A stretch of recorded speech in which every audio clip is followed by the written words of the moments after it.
जळगाव शहरात एकाच रात्री 2 वाईन शॉपची शटर तोडून लाखो रुपयांची रोकड चोरणाऱ्या सराईत चोरट्याला जळगाव स्थानिक गुन्हे शाखेने अवघ्या 12 तासात अटक केली आहे। या कारवाईमुळे व्यापाऱ्यांमध्ये दिलासा व्यक्त होत आहे। दिनांक 19 फेब्रुवारी 2024 रोजी मध्यरात्रीच्या सुमारास जिल्हापेठ हद्दीतील भजे गल्लीतील प्रिन्स वाईन शॉपमधून अंदाजे 2.5 लाख तर MIDC हद्दीतील राज वाईन्समधून सुमारे 1,25,000 रुपयांची चोरी झाली होती। या प्रकरणी जिल्हापेठ व MIDC पोलीस स्टेशन येथे गुन्हे दाखल करण्यात आले होते।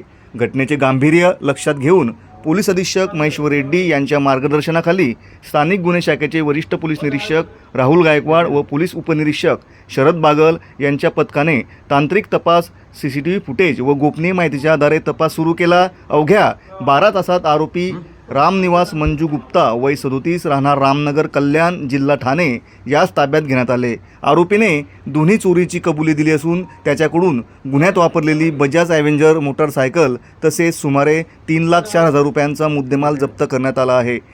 तपासात निष्पन्न झाले की आरोपीवर सानपाडा ठाणे शहर, नेरूळ नवी मुंबई ठाणे शहर, काशीमीरा मीरा भाईंदर आयुक्तालय, नालासोपारा, कोरेगाव पार्क पुणे शहर तसेच जळगाव येथील जिल्हापेठ व MIDC पोलीस स्टेशन येथे घरफोडी व चोरीचे गुन्हे दाखल आहेत। तो एकटाच शटर तोडून चोरी करण्याची पद्धत वापरत असल्याची माहिती समोर आली आहे।